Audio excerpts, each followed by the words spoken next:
Noong umagang iyon sa Divisoria, taong 2008, ang hangin ay mamasa-masa pa dahil sa hamog mula sa Ilog Pasig na hindi pa tuluyang natutuyo. Sa gitna ng sigawan ng mga tindera ng gulay na tumatawag ng mga suki, maririnig ang ritmikong tunog ng kutsilyong bumabagsak sa sangkalan. Sa isang lumang sulok ng palengke, nakatayo ang isang dalagang nagngangalang Clara Reyes.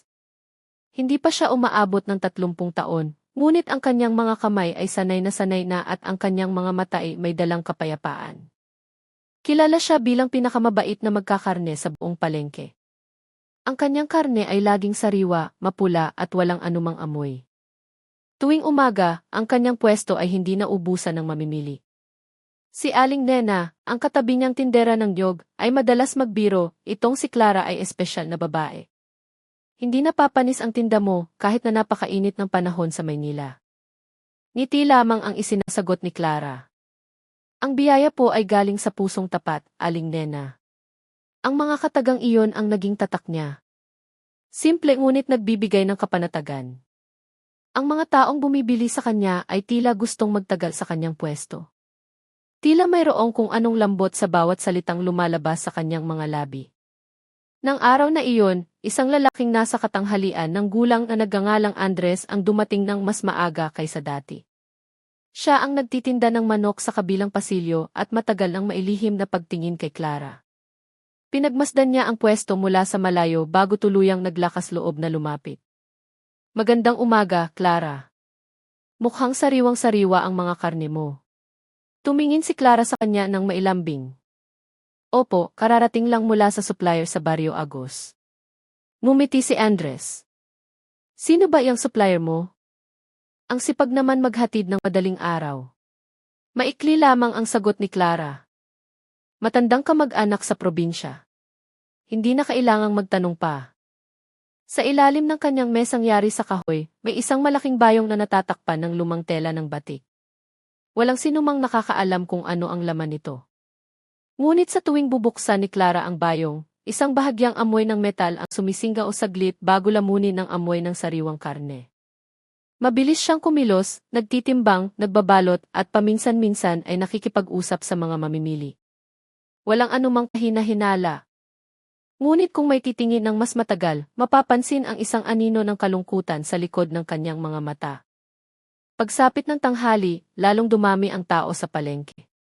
Ang ingay ng mga tricycle, tawaran, at tawanan ng mga bata ay naghahalo-halo, bumubuo ng isang pamilyar na awit ng buhay. Ngunit sa gitna ng kaguluhan, biglang natahimik si Clara. Ang kanyang tingin ay napako sa dulo ng pasilyo, kung saan nakatayo ang isang matandang lalaking maisuot na itim na sombrero, nakatitig sa kanya. Ang mukha nito'y matigas, ang tingin ay matalim. Iyon si Mang Kiko, ang kanyang ama, na galing pa sa Barrio Agos. Nagulat si Clara. Hindi niya inaasahan na susulpot ang kanyang ama sa palengke ng araw na iyon. Tumango lamang ang matanda bago naglakad paalis ng walang imik. Nang gabing iyon, sa kanilang lumang bahay na yari sa kahoy sa tabi ng Ilog Pasig, ang ilaw ng gasera ay sumasayaw sa ihip ng hangin. Nakaupo si Clara sa kusina, naglilinis ng kanyang mga gamit sa paghiwa. Mula sa silid sa likod, narinig niya ang boses ng kanyang ama. Naubos ba lahat ng tinda mo? Mahinang sumagot si Clara. Opo, itay. Gusto ng mga tao ang sariwa. Lumabas si Mang Kiko mula sa silid, may dalang mahabang patalim. Tinitigan niya ng mariin ang kanyang anak. Bukas ng gabi, kailangan na naman nating maghanda. Kakaunti na lang ang stock sa bodega. Yumuko si Clara. Alam niya ang ibig sabihin ng mga salitang iyon. Naglakad si Mang Kiko patungo sa pinto sa likod at binuksan ang daan papunta sa maliit na bodega. Umalatiit ang bisagra nito. Mula sa loob, naamoy ang pinaghalong metal, mamasa-masang lupa at dugo. Sumunod si Clara sa mga yapak ng kanyang ama, ang dibdib niya ay kumakabog. Sa isang sulok ng silid, may isang malaking sako na nakasabit sa isang kawit na bakal. Dugo ang dahan-dahang tumutulo sa sahig na lupa. Tinitigan ni Mang Kiko ang kanyang anak. Mabagsik ang mundo, Clara. Kung hindi tayo marunong dumiskarte, sasagasaan lang tayo. Tinitigan ni Clara ang sako ng walang kibo. Sa loob ng kanyang dibdib, naglalaban ang takot at pagsuko, na sa hindi malamang dahilan ay nagiging kapanatagan. Mahina lamang siyang sumagot, naiintindihan ko po, Itay.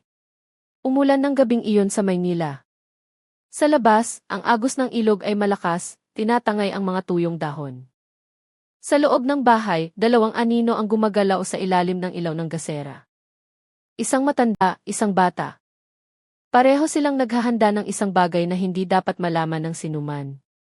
Mula sa malayo, narinig ang tunog ng kampana ng simbahan para sa Angelus, tila isang tahimik na saksi sa madilim na lihim ng pamilya. Kinaumagahan, muling naging abala ang pwesto ni Clara. Ang karne ay sariwa pa rin, maayos ang pagkahiwa at wala ni isang langaw na dumadapo. Dumating muli si Andres na may ngiti sa labi.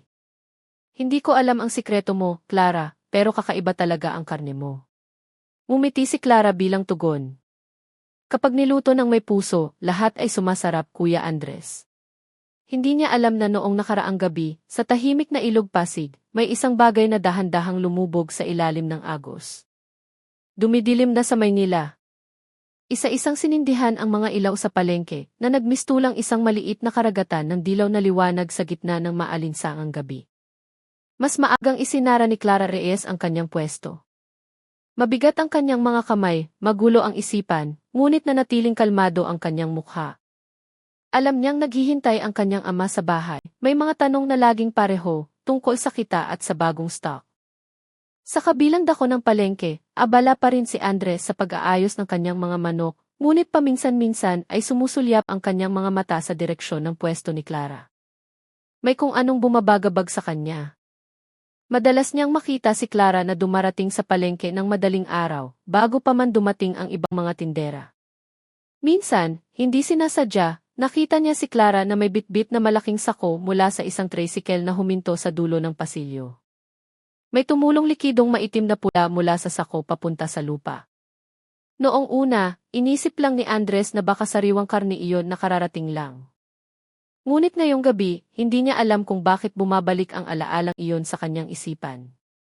Nitong mga nakaraang araw, nagsimulang kumalat ang balita tungkol sa mga nawawalang tao sa paligid ng Divisoria.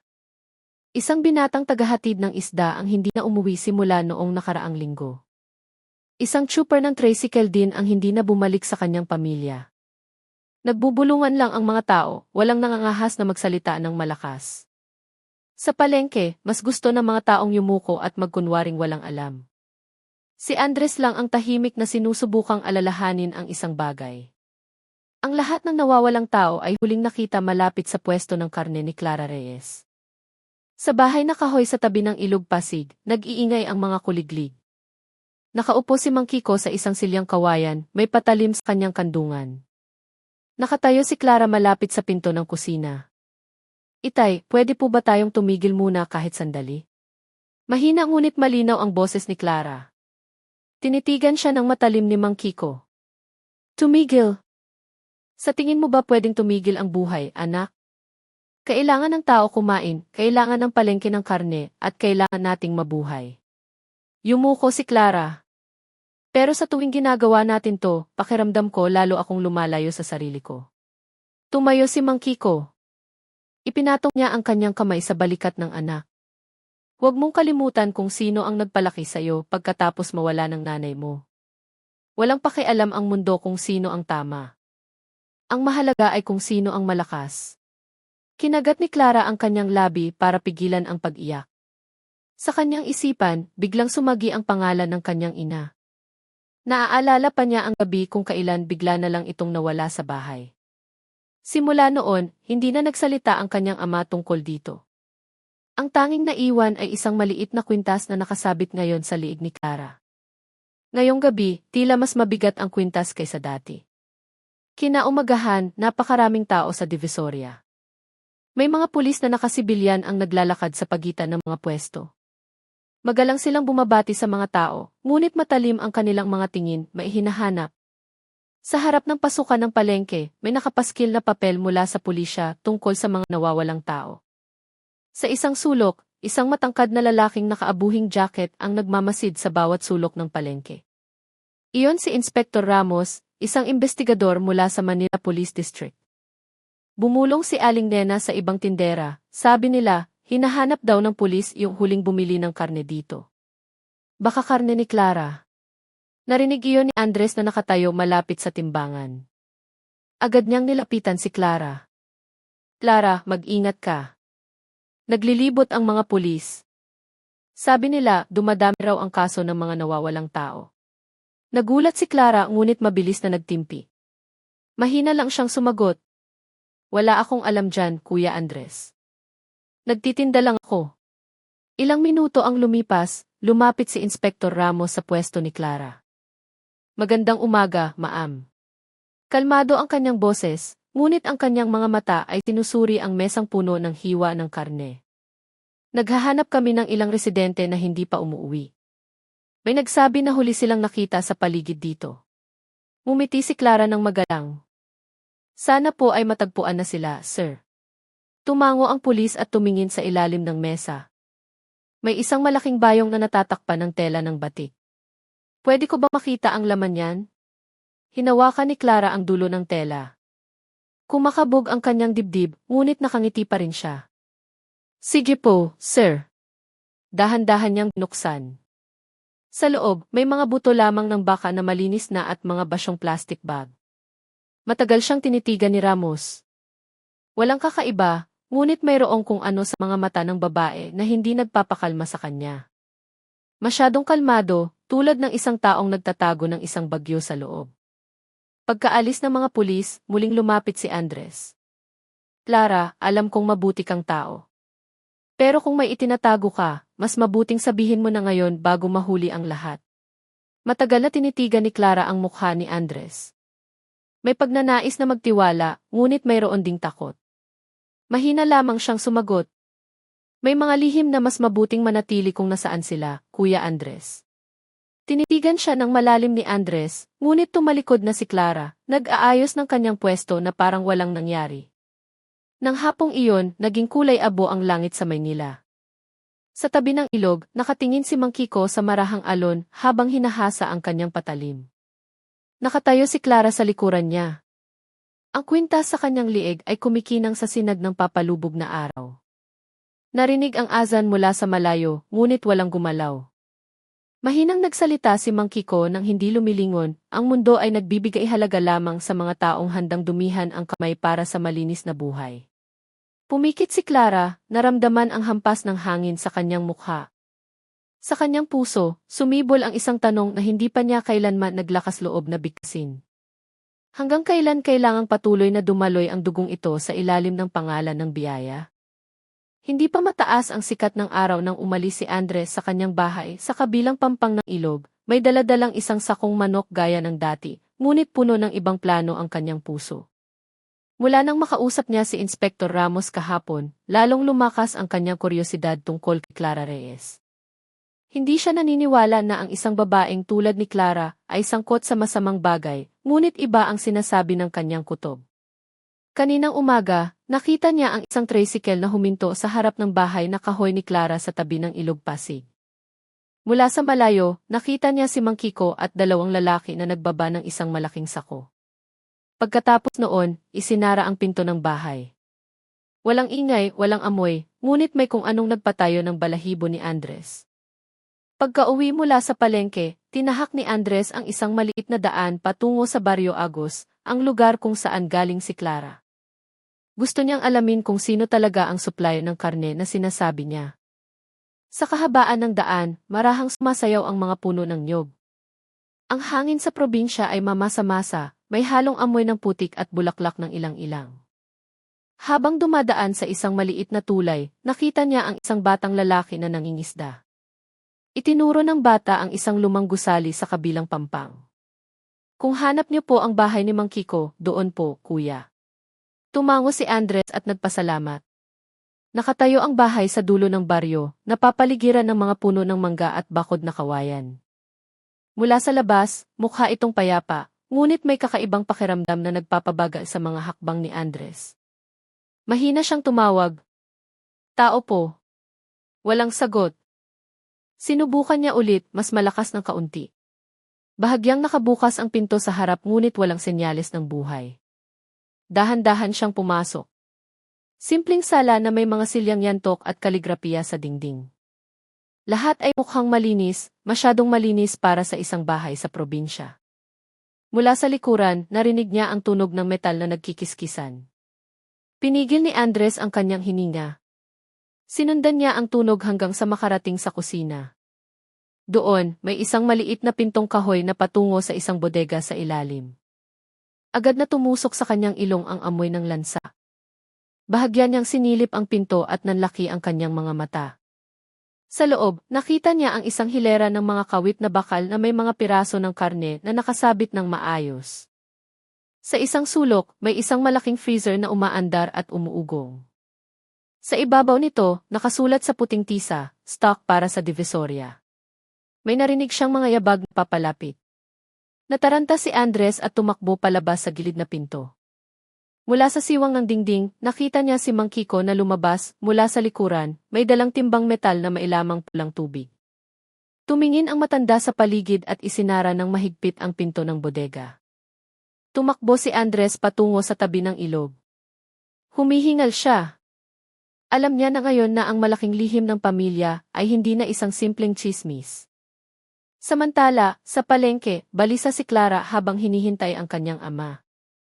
Hindi niya alam na natuklasan na si Andres. Pakiramdam lang niya ay may kakaibang pagbabago sa paligid ng kanyang pwesto.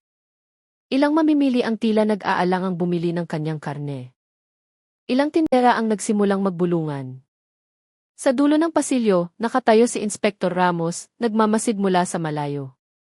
Isinusulat niya ang bawat kilos ni Clara sa kanyang maliit na kwaderno. Pagsapit ng hapon, bumalik si Andres sa palengke na maputla ang mukha. Nilapitan niya si Clara na nag-aayos ng karne. Clara, kailangan nating mag-usap ngayon. Nanginginig ang kanyang boses. Tumingin si Clara sa kanya nang may pagtataka. Anong meron, Kuya Andres? Tumingin si Andres sa paligid at bumulong, pumunta ako sa bahay ng tatay mo kanina. Nakita ko lahat. Ang bodega, ang freezer, yung mga sabitan ng karne. Kailangan mong tumigil, Clara. Hindi ba yun? Biglang namutla ang mukha ni Clara. Huminga siya ng malalim, sinubukang umiti ngunit nanginginig ang kanyang boses. Kuya Andres, huwag kang magsalita ng ganyan. Ngunit umiling ng mariin si Andres. Nakita ko mismo. Pwede ka pang tumigil bago mahuli ang lahat. Tumingin si Clara sa lupa, halos tumulo na ang kanyang mga luha. Bigla, mula sa malayo, narinig ang tunog ng mabibigat na hakbang. Papalapit sa kanila si Mang Kiko na may madilim na mukha. Tumayo siya sa pagitan nila. May problema ba, Clara? Sinubukang magpaliwanag ni Andres, Mang Kiko, gusto ko lang pong tumulong. Alam ko po ang ginagawa ninyo. Ngunit bago pa niya maituloy, tinitigan siya ng malamig ni Mang Kiko. Ang mundong ito ay hindi para sa mga taong masyadong maraming alam, iho.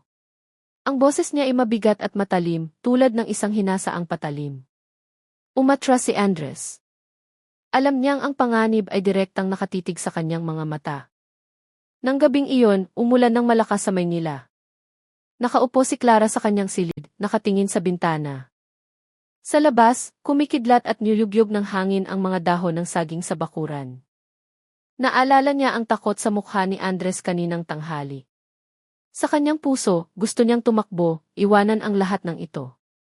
Ngunit ang boses ng kanyang ama mula sa sala ang pumigil sa kanyang pagnanais. Kailangan nating ipadala ang stock ngayong gabi. Bukas, mas marami ng pulis sa palengke. Tumayo si Clara, may luhang hindi tumutulo sa kanyang mga mata. Alam niya na kung tutulungan niya muli ang kanyang ama ngayong gabi, wala nang daan pabalik. Ngunit kung tatanggi siya, alam niya ang kahihinatnan. Tinitigan niya ang maliit na kwintas sa kanyang liig, ang tanging alaala mula sa kanyang ina. Bumulong ang kanyang puso. Patawarin mo ako, Nay.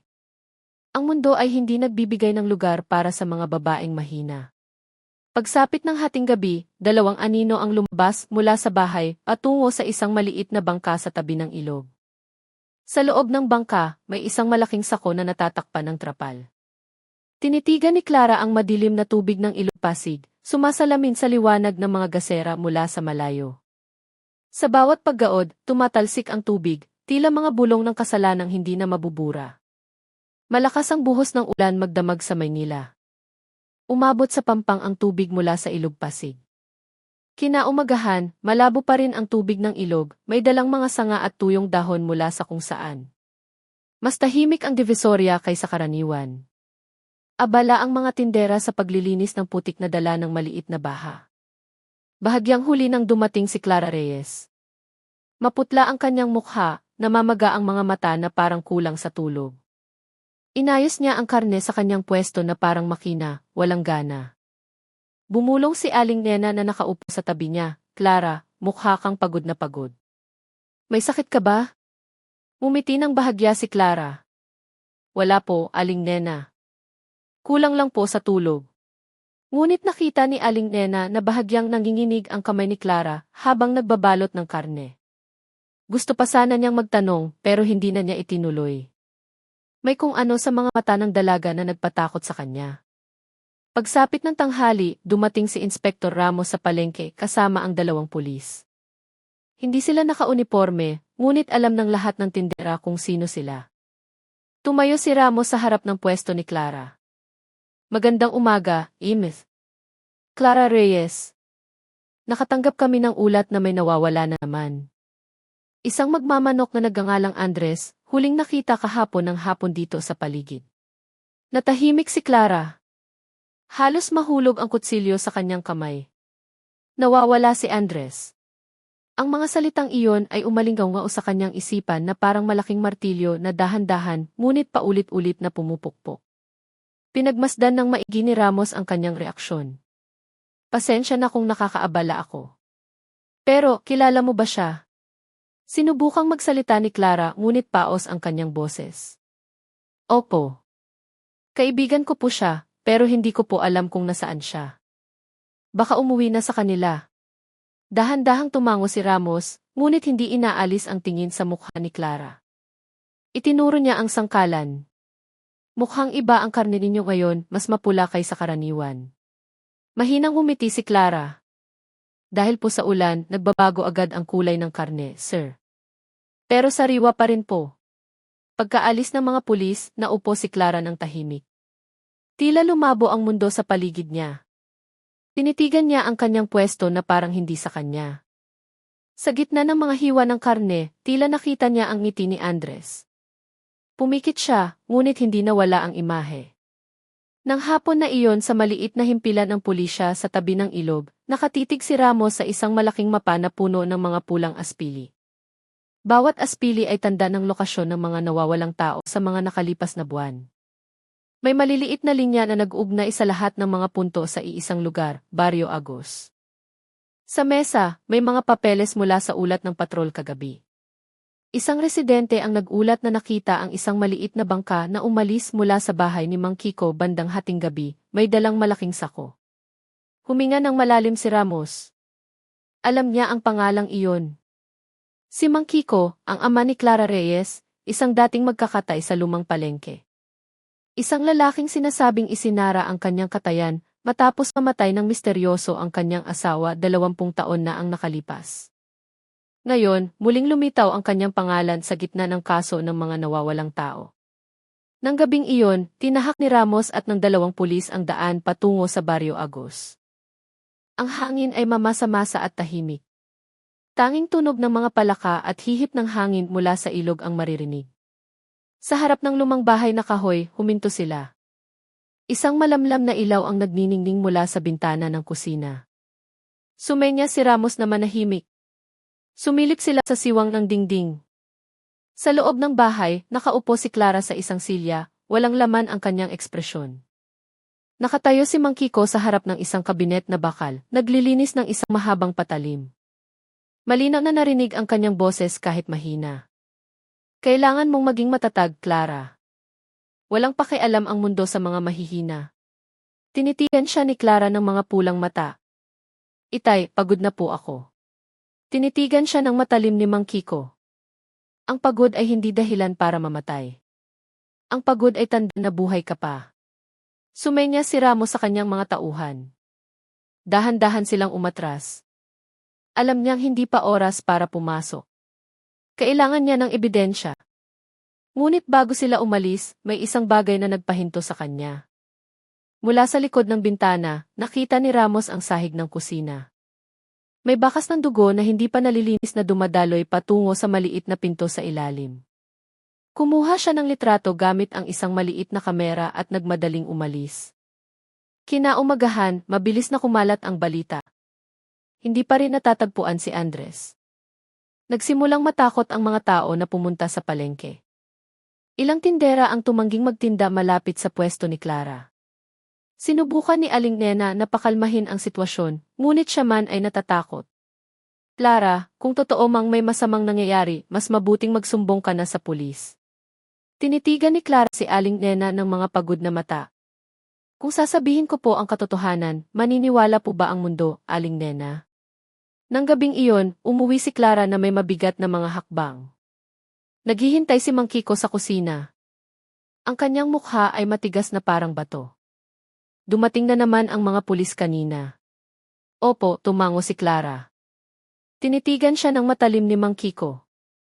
Huwag kang magsasalita ng kahit ano. Masyado na tayong malayo para umatras. Ipinatong niya ang kamay sa balikat ng kanyang anak. Ang mundo ay para lang sa mga matatapang na lumaban. Hinawakan ni Clara ang maliit na kwintas sa kanyang lig. Sa kanyang puso, nagsalita siya ng walang tunog, kung ang katapangan ay nangangahulugang paglunok ng kasalanan, hahanap ako ng ibang paraan para mabuhay. Ngunit sa labas, patuloy na umaagos ang Ilog Pasig, dala-dala ang mga lihim na hindi kailanman tuluyang mawawala. Nang hapong iyon, ang langit sa Maynila ay kulay tanso. Sinasalamin ng Ilog Pasig ang liwanag ng dapit hapon na parang isang malaking salamin na malungkot. Sa maliit na himpilan sa tabi ng ilog, nakaupo si Inspektor Ramos sa harap ng mesang puno ng mga papeles. Kararating lang ng resulta mula sa laboratorio. Dahan-dahan niyang binasa. Tumigas ang kanyang mga labi. Ang sample ng karne na palihim na kinuha mula sa pwesto ni Clara Reyes ay hindi karne ng baka. Ang resulta ng pagsusuri sa tissue fiber ay nagpapakita ng isang bagay na mas nakakatakot. Pumikit siya saglit at tinawag ang dalawa niyang tauhan. Aalis tayo ngayong gabi patungong Barrio Agos. Sa kabilang dako, nakaupo si Clara sa tabi ng bahay, nakatingin sa agos ng ilog. Nagsisimula ng gumabi. Kumikislap ang ilaw ng gasera sa kusina dahil sa ihip ng hangin. Abala si Mang Kiko sa bodega sa likod gaya ng dati, habang si Clara ay tahimik na hawak ang maliit na kwintas sa kanyang lig. Binuksan niya ang maliit na lock-it sa dulo ng kwintas. Sa loob, may isang lumang litrato. Isang babaeng nakangiti ng mailambing, nakasuot ng puting belo. Inay, halos hindi marinig na bulong niya. Naaalala pa niya ang gabi kung kailan nawala ang kanyang ina. 10 taong gulang pa lamang siya noon, natutulog nang marinig ang pagtatalo sa kusina, pagkatapos ay isang maikling sigaw at katahimikan. Kinabukasan, hindi na bumalik ang kanyang ina. Sabi ng kanyang ama, tumakas daw ito papunta sa kamag-anak sa ibang probinsya, ngunit hindi kailanman nakakita si Clara ng sulat, walang balita. Ngayong gabi, hindi niya alam kung bakit bumalik ang alaalang iyon. Pakiramdam niya ay may mali. Sa tuwing bubuksan niya ang pinto ng bodega, laging pinagbabawalan siya ng kanyang ama. Hindi siya pinapayagang pumasok maliban kung tutulong sa paglilinis. At sa tuwing lalabas siya roon, laging inuutusan siyang magdasal. Magdasal para saan? Hindi niya alam. Lalong dumilim ang gabi nang marinig ang tunog ng motor na huminto sa labas. Lumabas si Mang Kiko para salubungin ang dalawang lalaking nakaitim. May dala silang malaking sako. Binuksan ni Mang Kiko ang pinto ng bodega at pinapasok sila. Nakatayo si Clara sa likod ng kortina, sumisilip. Narinig niya ang mahinang usapan. Bukas, ipadala sa Batangas, sabi ng isang lalaki. Tumango si Mang Kiko. Siguraduhin ninyong hindi tutulo. Pagkaalis ng mga lalaki, isinara ni Mang Kiko ang pinto ng bodega. Hindi niya alam na naroon pa rin si Clara. Nang pumasok na ang kanyang ama sa silid, dahan-dahang lumakad si Clara patungo sa bodega. Nanginginig ang kanyang kamay habang hawak ang doorknob. Pinigil niya ang kanyang hininga at dahan-dahang binuksan. Agad na sumalakay ang amoy ng metal at dugo. Sa malamlam na liwanag ng gasera, Nakita ang isang hilera ng mga kawit na bakal na may mga piraso ng karne na maayos na nakasabit, parang sa isang katayan. Ngunit sa isang sulok, may isang bagay na nagpatigas sa kanyang katawan. Isang puting kwintas na nakasabit sa gitna ng mga maruruming tela. Ang kwintas na iyon ay kaparehong-kapareho ng suot niya. Lumapit si Clara na nanginginig ang mga binti. Itinaas niya ang tela at nakita ang isang lumang damit ng babae na may mga mansa pa. Tinakpan niya ang kanyang bibig para pigilan ang pagsigaw. Sa isang iglap, bumalik ang lahat ng alaala ng kanyang pagkabata. Ang ngiti ng kanyang ina, ang amoy ng kanyang luto, ang malambing na boses na tumatawag sa kanyang pangalan, lahat ay gumuho kasabay ng katotohanan ngayon niya lang natuklasan. Tumulo ang luha sa kanyang mga pisngi habang nakatingin sa kisame ng bodega. Napapitlag siya nang marinig ang mga yabag mula sa labas. Dali-dali niyang pinatay ang gasera at nagtago sa likod ng mga sako. Bumukas ang pinto. Pumasok si Mang Kiko na may dalang flashlight. Tumingin siya sa paligid at mahinang nagsalita. Alam kong nandito ka, Clara. Hindi mo dapat binuksan ang pintong ito. Nanginginig si Clara. Ang boses ng kanyang ama ay mas malamig kaysa dati. Dahan-dahan siyang lumabas mula sa pinagtataguan. Itay, ano po itong lahat? Tinitigan siya ni Mang Kiko nang hindi kumukurap. Ito ang pamana. Ang ina mo ay magkakatay noon, ako rin. Lahat para mabuhay. Pero si inay, hindi dapat, hindi na natuloy ni Clara ang sasabihin. Lumapit si Mang Kiko. Itinaas niya ang baba ng kanyang anak. Walang awa ang mundo, anak. Huwag mong hayaang pahinain ka ng luha mo. Biglang narinig ang tunog ng makina ng sasakyan mula sa labas. Isang malakas na ilaw ang tumama sa bakuran. Agad na pinatay ni Mang Kiko ang ilaw sa bodega at hinila ang kamay ni Clara. Pulis! Bilis, magtago ka. Umakyat silang dalawa sa atik gamit ang isang liit na hagdan ng kahoy sa sulok. Mula sa siwang ng sahig, nakita ni Clara si Inspektor Ramos at dalawang pulis na pumasok na may mga flashlight. Tumingin si Ramos sa paligid. Maingat ang kanyang mga hakbang. Naamoy niya ang sariwang dugo. Sa ilalim ng ilaw, nakita niya ang mga mansa sa sahig na patungo sa maliit na pinto. Dahan-dahan niyang binuksan at nakita ang hilera ng mga sabitan ng karne na mukhang kakaiba. Lumapit siya at huminto.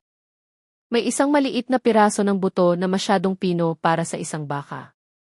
Napalunok si Ramos. Bumulong siya sa kanyang tauhan. Kumuha kayo ng sample. Dadalhin natin sa opisina ngayong gabi. Sa atik, tinitigan ni Clara ang kanyang ama ng mga matang mailuha. Isang maliit na bulong ang lumabas sa kanyang mga labi. Itay, tapos na po ito. Tinitigan siya ng madilim ni Mang Kiko. Hindi. Nagsisimula pa lang. Dahan-dahan niyang itinaas ang kanyang patalim. Sa ibaba nila, palapit na ang mga yabag ng mga pulis. Nang gabing iyon, ang hangin mula sa Ilog Pasig ay may dalang amoy ng metal at putik. Kumikislap ang mga ilaw at nagsimula ng umulan. Sa dilim, walang nakakaalam kung sino ang lalabas na buhay mula sa bahay na iyon. Kumidlat sa kalangitan ng Maynila ng gabing iyon, sinundan ng malakas na buhos ng ulan na tumatama sa bubong ng bahay sa tabi ng Ilog Pasig. Nakatayo si Inspektor Ramos sa harap ng bahay na kahoy ni Mang Kiko, kasama ang dalawa niyang tauhan. Ang ilaw ng sasakyan ay tumatago sa ulan, ipinapakita ang basang dingding at ang pinto sa harap na bahagyang nakabukas. Sumenyas siya sa kanyang team na pumasok. Paghakbang nila sa loob, agad na sumingaw ang amoy ng lansa. Ang sahig ay madulas dahil sa putik at dugo na bahagyang natuyo na. Sinindihan ni Ramos ang kanyang flashlight, tinutok sa bawat sulok. Sa mesa ng kusina, may mga plato pa na may tira-tirang kanin at ulam. Ngunit masyadong tahimik ang hangin. Itinuro ng isa niyang tauhan, si Rendra, ang sahig. Mahina siyang nagsalita na may mga bakas ng sapatos na patungo sa likod na pinto. Yumuko si Ramos, maingat sinuri at sinundan ang mga bakas. Mabigat ang pinto sa likod ng buksan. Agad na sumalakay ang amoy ng metal na may halong mamasa-masang hangin. Ipinakita ng sinag ng flashlight ang isang masikip na silid na puno ng mga kawit na bakal at isang malaking mesa sa gitna. Sa isang sulok, may mga mansa pa ng dugo na hindi pa natutuyo. Mahinang bumulong si Ramos na kararating lang ng mga tao dito. May nakita siya sa sahig. Isang piraso ng pilak na kwintas na hugis puso, basa pa at kumikinang. Kinuha niya ito at tinitigan si Rendra ng may tensyon sa mukha. Kay Clara Reyes itong kwintas, maikli niyang sabi. Biglang may narinig na ingay mula sa itaas ng kisam. Sabay-sabay silang tumingala, mabilis na mga yabag, pagkatapos ay umuga ang sahig. Sumigaw si Rendra, may tao sa itaas. Tumakbo sila paakyat sa hagdan ng kahoy sa sulok ng bodega. Pagdating sa atik, walang tao, tanging amoy ng pawis at kandilang kararating lang pinatay. Sa maliit na bintana sa dulo ng atik, bukas ang takip. Mula roon, may mga bakas ng paa sa bubong na patungo sa direksyon ng ilog. Lumabas si Ramos sa bahay sa ilalim ng malakas na ulan. Ang ilaw ng flashlight ay sumasalamin sa umaalpas na tubig. Itinuro ni Rendra ang malayo kung saan may isang maliit na bangka na mabilis na umaandar sa gitna ng hamog. Dalawang malabong anyo ang nakikita sa ibabaw nito. Tumuwid si Ramos at mahinang nagsalita na sila iyon. Agad niyang tinawagan ang patron ng ilog. Ngunit masyadong malakas ang agos ng gabing iyon. Ilang minuto ang lumipas, nawala ang bangka sa likod ng hamog ng walang bakas. Kinaumagahan, nagkagulo ang mga residente ng baryo, agos nang malaman ang tungkol sa katayan na natagpuan sa tabi ng ilog. Napuno ng bulungan ang Divisoria. Maraming tindera ang natakot magtinda malapit sa pwesto ni Clara. Ang pangalan sa kanyang pwesto ay natakpan na ngayon ng police line. Naglakas loob lang ang mga tao na tumingin mula sa malayo habang nagbubulungan na maganda ang dalaga, ngunit may itinatagong madilim na lihim. Sa istasyon ng pulis, nakaupo si Ramos, nakatitig sa litrato ni Clara sa mesa. Malambot ang mukha ng dalaga, kalmado ang ngiti, ngunit ngayon ay tila kakaiba. Pinapaikot-ikot niya ang pilak na kwintas sa kanyang mga kamay, malamig at mabigat na parang may dalang bigat ng lihim. Pumasok si Rendra na may dalang ulat. Sinabi niyang hindi pa natatagpuan ang kanilang bangka. Ngunit may mga residente na nakakita ng isang bagay na lumulutang malapit sa lumang daungan. Tumayo si Ramos at nagpasya na siya mismo ang titingin. Nang hapong iyon sa lumang daungan, kalmado na ang tubig ng ilog, ngunit naroon pa rin ang amoy ng lansa. Sa gitna ng mga sanga at dahon, natagpuan nila ang isang puting apron na nakasabit sa isang kawayan. Ang apron ay puno ng dugo at sa maliit na bulsa nito, may isang piraso ng papel na maayos na nakatupi. Dahan-dahang binuksan ni Ramos ang papel. Ang sulat kamay ng isang babae ay malinaw na nababasa kahit basa. Hindi pumatay si Itay. Tinuruan niya lang akong lumaban. Matagal na tinitigan ni Ramos ang sulat. Alam niyang hindi lang ito isang simpleng mensahe, kundi isang pag-amin na may malalim na sugat. Mahigpit niyang hinawakan ang sulat bago ito inilagay sa kanyang bulsa. Muling bumuhos ang ulan, tinatakpan ang tanawin patungo sa ilog. Nang gabing iyon, mag-isang nakaupo si Ramos sa kanyang opisina. Ipinapakita ng malaking mapa sa dingding ang mga pulang linya na nag-ugnay sa Divisoria, Barrio Agos, at Ilog Pasig. Lahat ay nagtatagpo sa isang punto, ang lumang daungan sa Tondo, kung saan dating nakatayo ang isang cold storage, bago masunog. Matagal niyang tinitigan ang mapa at sinindihan ang isang sigarilyo. Sa kanyang isipan, sinabi niyang buhay pa sigurado si Clara Reyes, dahil ang isang babaeng tulad niya ay hindi madaling sumuko. Sa malayo, sa isang maliit na bangka na dahan-dahang umaandar sa Ilog Pasig, isang dalaga ang nakaupo, nakatingin sa tubig. Sa kanyang kandungan, may isang maliit na patalim at isang kwintas na walang kadena. Hinahaplos ng hangin ang kanyang buhok, tinatangay ang bawat bakas ng nakaraan na naiwan sa pampang. Marahang umihip ang hangin mula sa dagat, dala ang amoy ng asin at tunog ng maliliit na alon na humahampas sa pampang. Sa isang maliit na nayon ng mga mangingisda na tinatawag na Barangay Dalampasigan, halos 2 oras na biyahe mula sa Maynila, ang buhay ay mabagal at simple. Doon, ang mga bangkang kahoy ay nakatali sa mga poste ng kawayan. Ang mga lambat ay nakasampay sa harap ng mga bahay, at ang mga bata ay nagtatakbuhan sa basang buhangin habang nagtatawanan.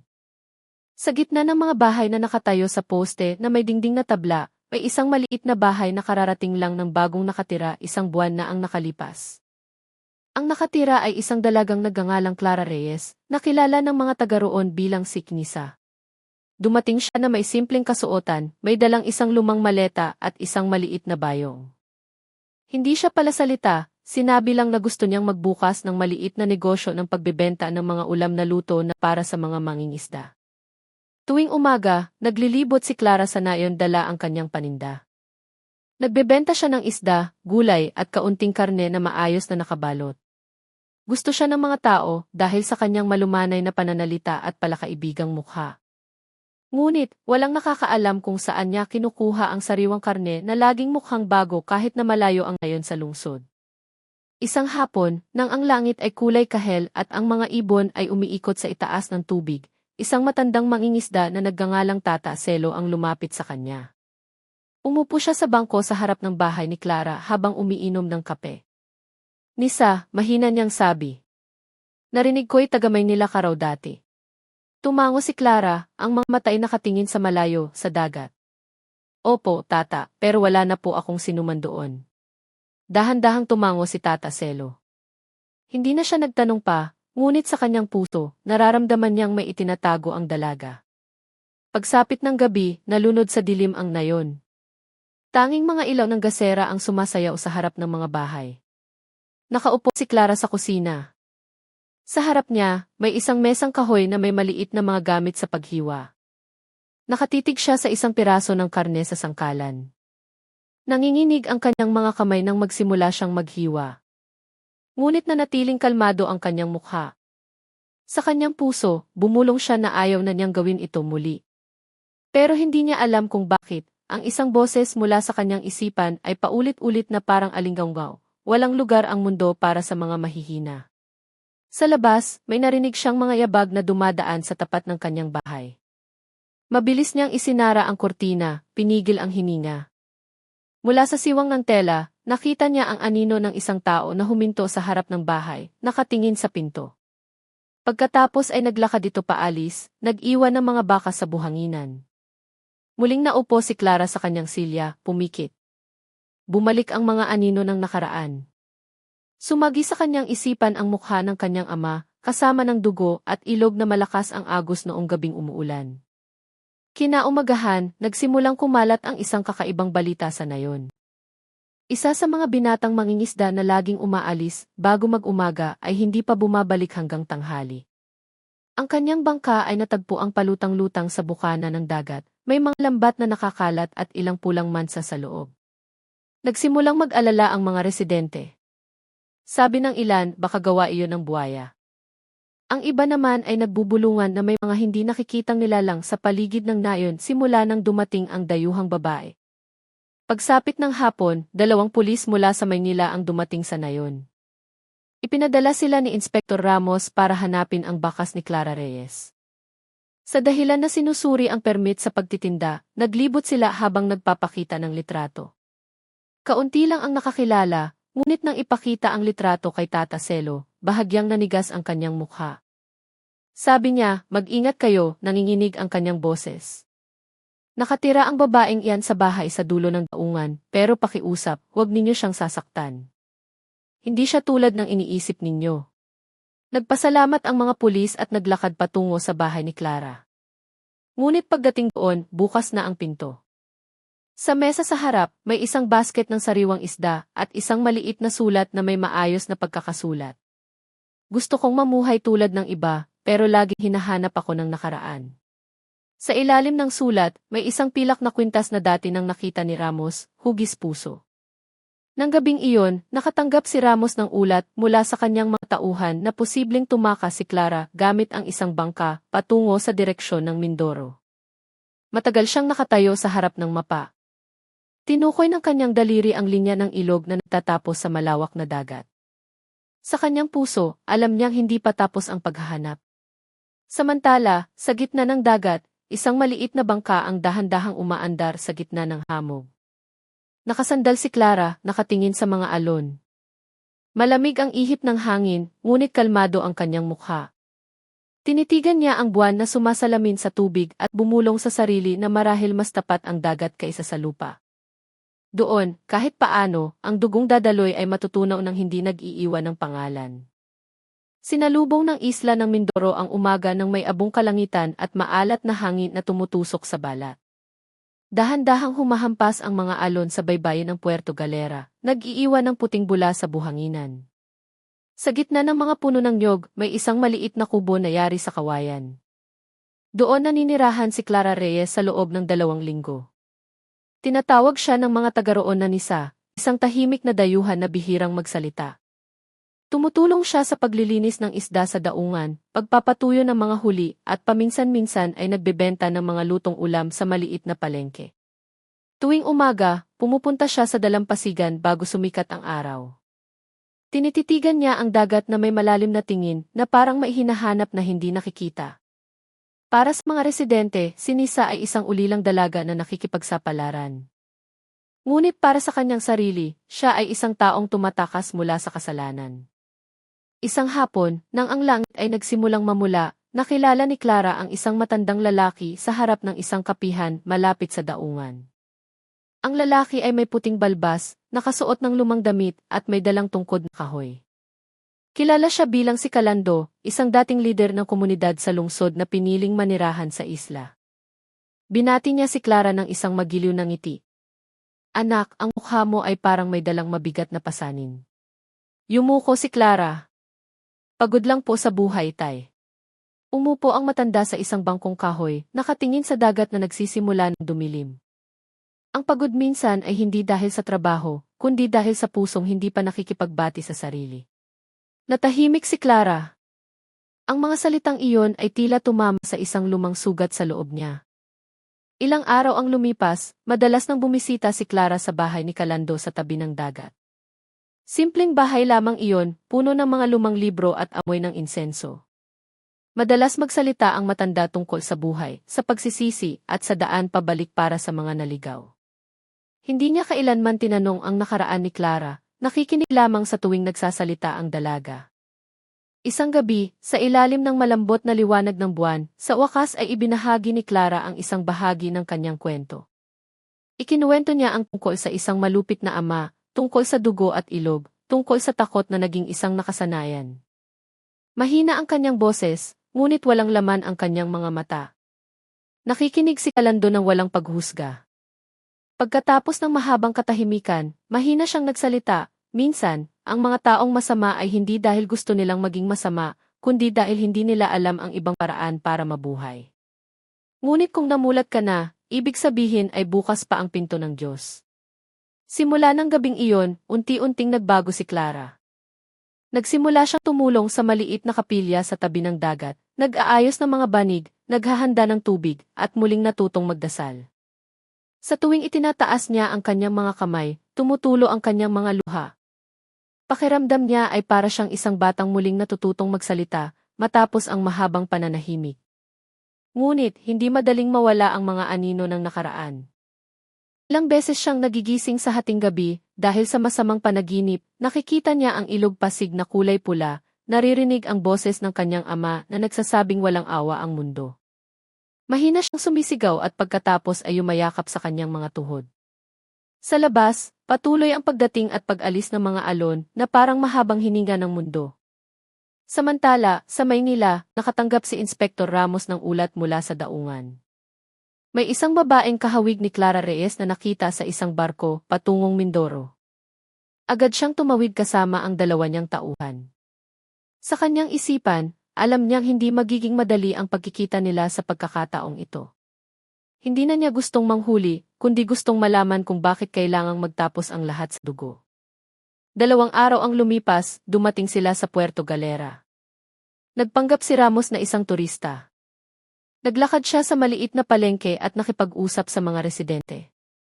Nang banggitin ng isang mangingisda ang pangalang Nisa, nanigas ang kanyang mukha. Nagpaturo siya kung saan ang bahay ng dalaga. Mula sa malayo, nakita niya si Clara na nagpapatuyo ng isda. Mas payat ang kanyang mukha, ngunit malambot pa rin tulad ng dati. Matagal na nakatayo si Ramos sa likod ng isang puno, hindi naglakas loob na lumapit. Sa kanyang puso, may isang damdamin na mahirap ipaliwanag, isang halo ng awa, paghanga at lungkot.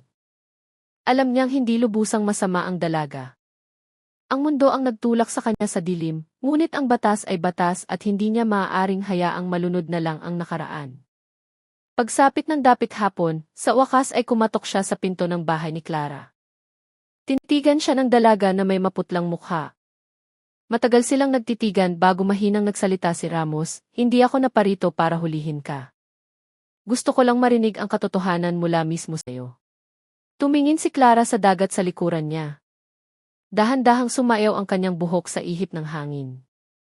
Si Calando na nagkataong dumaan ay lumapit sa kanila, kalmado ang kanyang boses. "Kung dalawang naliligaw na kaluluwa ang nais mag-usap, hayaan ninyong ang dagat ang maging saksi, hindi ang kulungan." Umupo silang tatlo sa harap ng bahay. Umihip ang hangin at isinara ng dapit hapon ang araw na iyon ng isang mahabang katahimikan na naglalaman ng maraming lihim. Mahaba ang hapon sa Puerto Galera. Ang langit ay kulay tanso at ang mga alon ay marahang tumatakbo papunta sa dalampasigan, tila may dalang mga bulong mula sa malayo.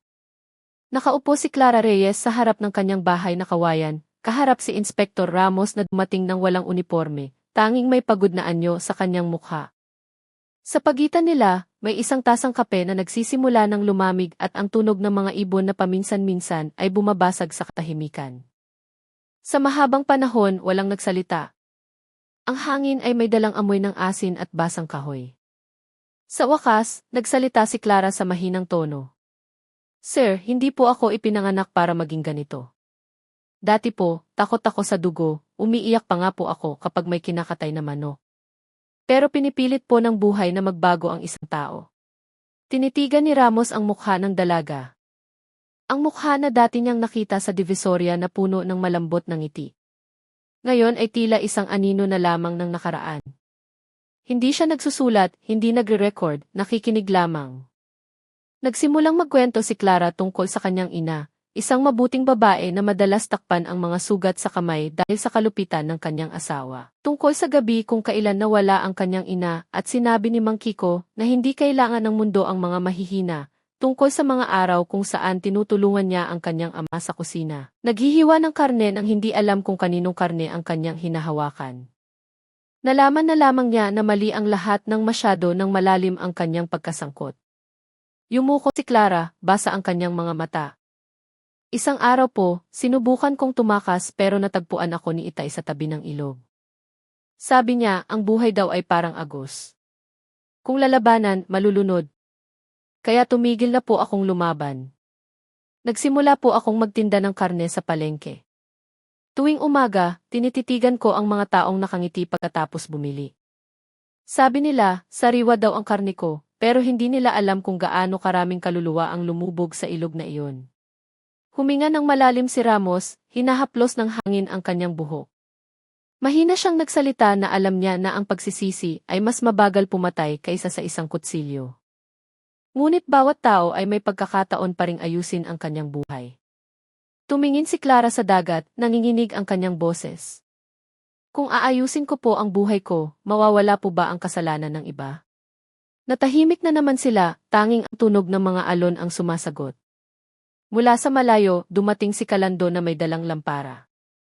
Umupo siya malapit sa kanila, nakatingin sa dagat na nagsisimula ng dumilim. Mahinang nagsalita ang matanda na laging tinatanggap ng dagat ang lahat ng itinatapon ng tao. Ngunit hindi kailanman nakakalimot ang dagat. Naghihintay lamang ito ng tamang panahon para ibalik ito sa lupa. Hinawakan ni Clara ang maliit na kwintas sa kanyang lig. Ang kwintas na iyon ay kinakalawang na at putol na ang kadena. Sinabi niyang tuwing gabi ay nagdarasal siya na patawarin siya ng kanyang ina. Matagal na tinitigan ni Ramos ang kwintas.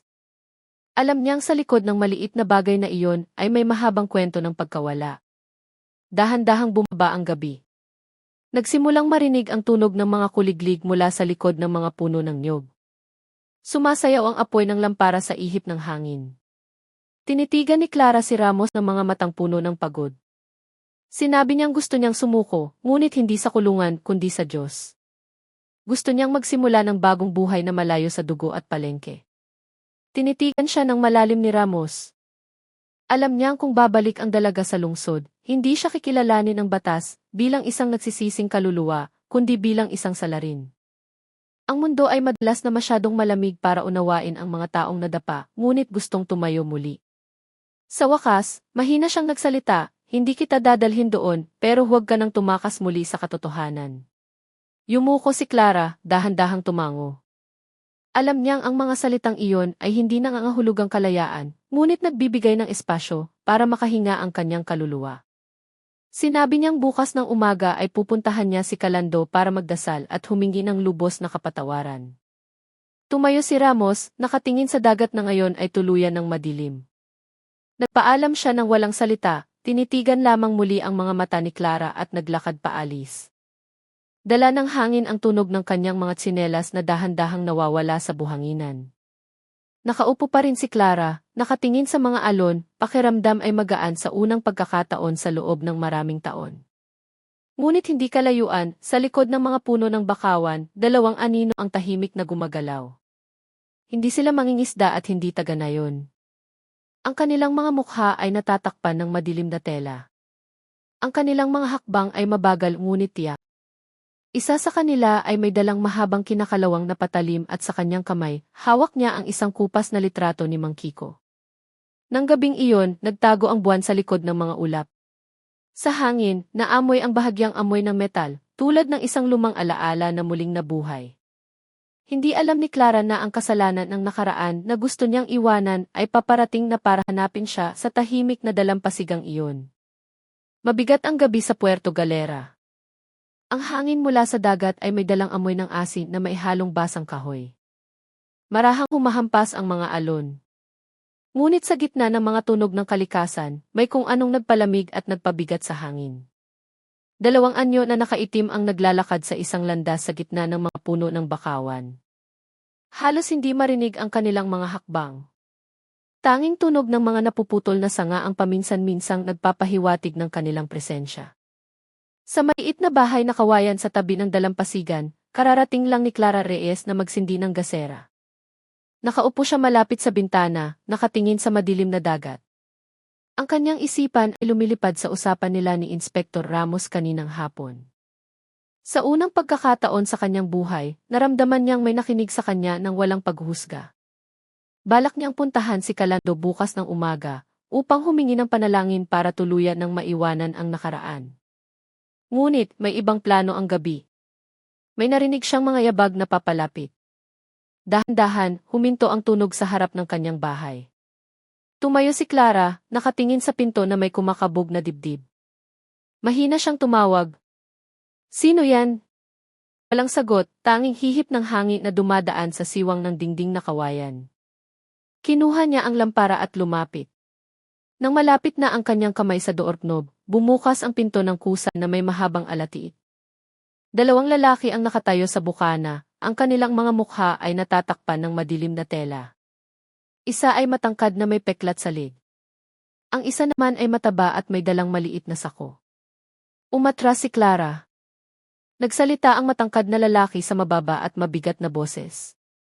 Hindi kami naparito para magnakaw, kundi para maghatid ng mensahe. Napalunok si Clara, nanginginig ang kanyang boses. Anong mensahe? Tinanggal ng lalaki ang takip sa kanyang mukha. Sa ilalim ng liwanag ng lampara, nakita ang isang dayuhang mukha, ngunit may mga matang hindi dayuhan. Ang matalim na tingin na iyon ay nakita na niya maraming taon na ang nakalipas. Natigilan siya, sino ka? Bahagyang umiti ang lalaki. Buhay pa ang pangalan ng tatay mo sa aming dugo. Natahimik si Clara. Pumasok ang lalaki, tinitigan ang paligid ng bahay. Sinabi niyang hindi namatay si Mang Kiko sa ilog tulad ng inaakala ng mga pulis. Noong gabing pinalibutan ang kanilang bahay, nasugatan si Kiko, ngunit nakatakas sa tulong ng dalawang trabahador mula sa lumang bodega. Simula noon, nagtago siya sa isang leysyan, nagbuo ng bagong network, at ngayon ay nagpapadala ng mensahe kay Clara na bumalik na. Hinawakan ni Clara ang dingding para hindi matumba. Halos hindi siya makapaniwala na buhay ang kanyang ama. Sa buong panahong iyon, tiniis niya ang pagsisisi at pagdurusa, sinusubukang magbago dahil akala niya ay patay na ang kanyang ama sa kamay ng mga pulis. Ngunit ngayon, ang madilim na anino na kanyang iniiwasan ay siya pang tumatawag sa kanya pabalik. Ang matabang lalaki na kanina patahimik ay sa wakas nagsalita. Iniabot niya ang maliit na sako kay Clara. Sa loob, may isang mahabang patalim na may hawakang kahoy na pamilyar sa kanya. Ang patalim ng kanyang ama. Nanginginig ang kanyang kamay habang hawak ito. Nagpatuloy ang matangkad na lalaki, gusto ng tatay mo na ipagpatuloy mo ang nasimulan na. Dapat malaman ng mundo ang tunay na lasa mula sa kamay ng pamilyang Reyes.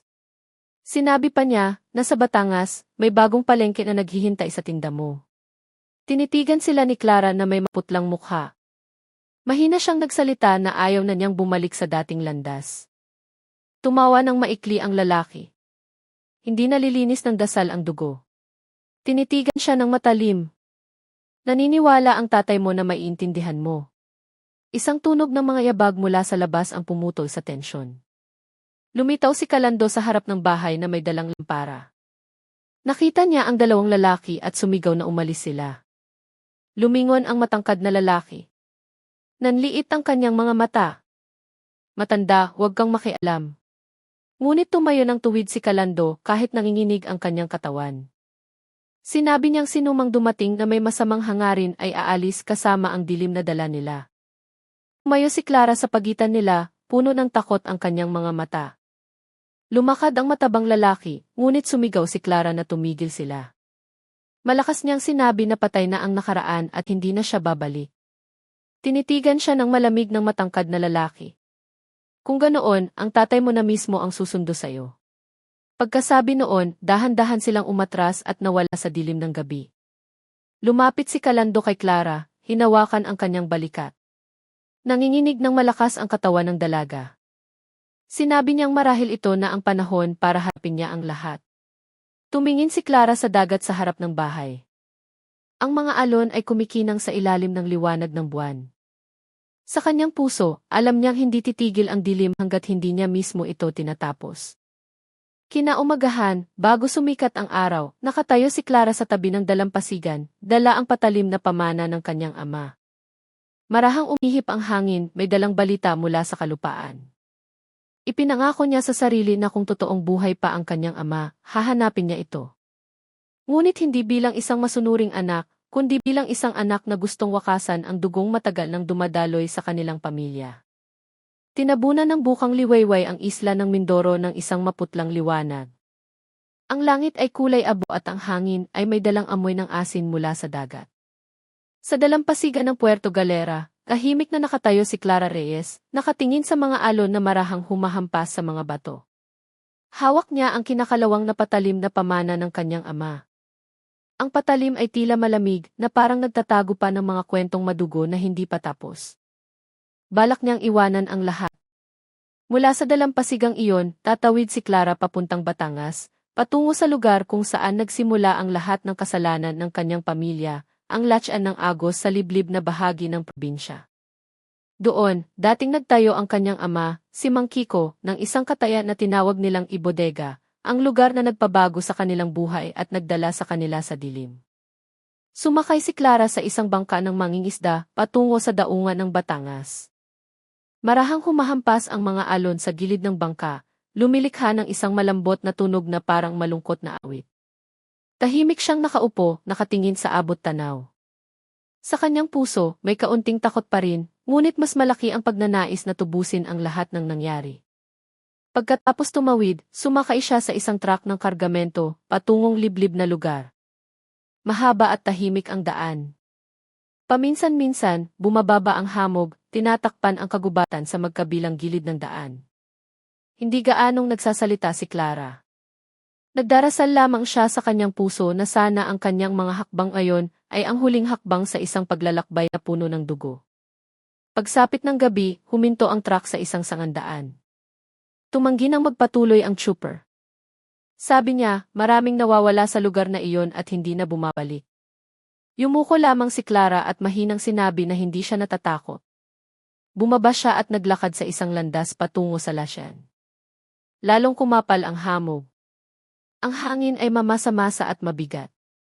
Sa malayo, narinig ang tunog ng mga kulisap sa gabi at paminsan-minsan ay huni ng kwago.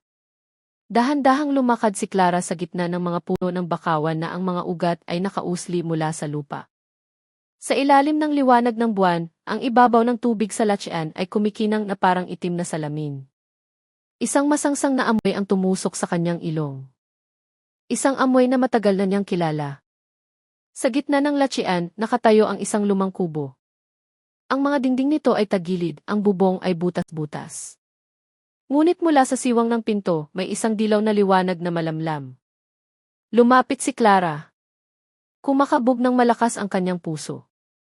Nang bumukas ang pinto na may alatiit, isang mabigat na boses ng matandang lalaki ang narinig mula sa loob. Tinatawag ang kanyang pangalan ng mahina ngunit malinaw. Huminto si Clara sa bukana. Sa harap ng isang maliit na pugon, nakaupo ang isang lalaking may puting buhok. Ang kalahati ng kanyang mukha ay natatakpan ng lumang peklat.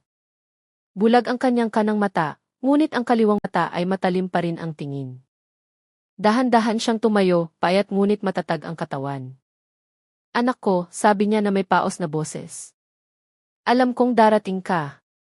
Ang dugo ng pamilya ay hindi kailanman lumalayo. Maaaring kalimutan tayo ng mundo, pero ang tunay na lasa ay laging hinahanap ang sarili nitong daan. Natahimik si Clara. Gusto niyang umiyak, ngunit hindi lumalabas ang kanyang mga luha. Sinabi niya sa mahinang boses na hindi siya naparito para ipagpatuloy ang anuman. Naparito siya para tapusin na ang lahat. Bahagyang umiti ang matanda. Hindi naghihintay ang mundo sa mga mabubuti, sabi niya.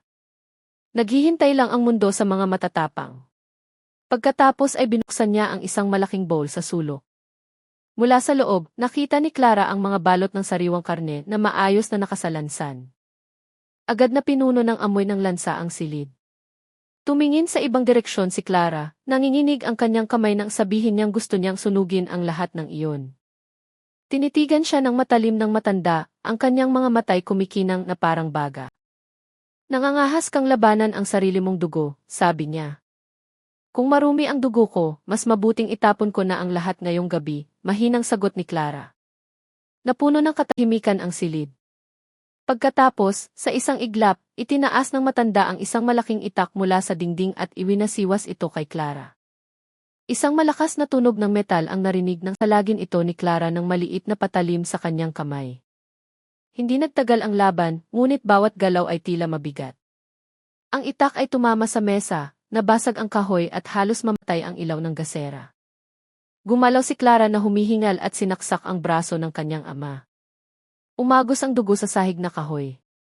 Mapait nang umiti ang matanda at sa kanyang mga mata, may isang kakaibang pagmamalaki. Ganyan ang paraan para mabuhay, mahina niyang sabi. Ayoko nang mabuhay ng ganito, sagot ni Clara na may pigil na iyak. Itinaraki niya ang patalim sa dibdib ng kanyang ama. Natahimik ang matanda, tinitigan ang mukha ng kanyang anak sa huling pagkakataon at bumagsak sa sahig. Lumuhod si Clara sa tabi ng katawan. Ang kanyang mga kamay ay puno ng dugo, ngunit kalmado ang kanyang mukha. Bumulong siya na tapos na ang lahat. Kinalagkad niya ang katawan ng kanyang ama sa tabi ng lachian at sinindihan ito. Mataas ang apoy, kinakain ang laman at kahoy. Kumapal ang itim na usok at kumalat ang amoy ng metal sa hangin ng gabi. Nang mamatay ang apoy, nakatayo si Clara sa tabi ng tahimik na tubig. Tumingin siya sa dilim at mahinang sinabi na ngayong gabi, lahat ng kasalanan ng kanyang pamilya ay nakalibing na. Ngunit sa ilalim ng itim na tubig, dahan-dahang lumitaw ang maliliit na bula. Tila tumatanggi ang lachian na tuluyang lunukin ang bangkay ni Mang Kiko. Ang umaga sa lachian ng Agos ay binalot ng makapal na hamog. Hindi humuhuni ang mga ibon tulad ng dati.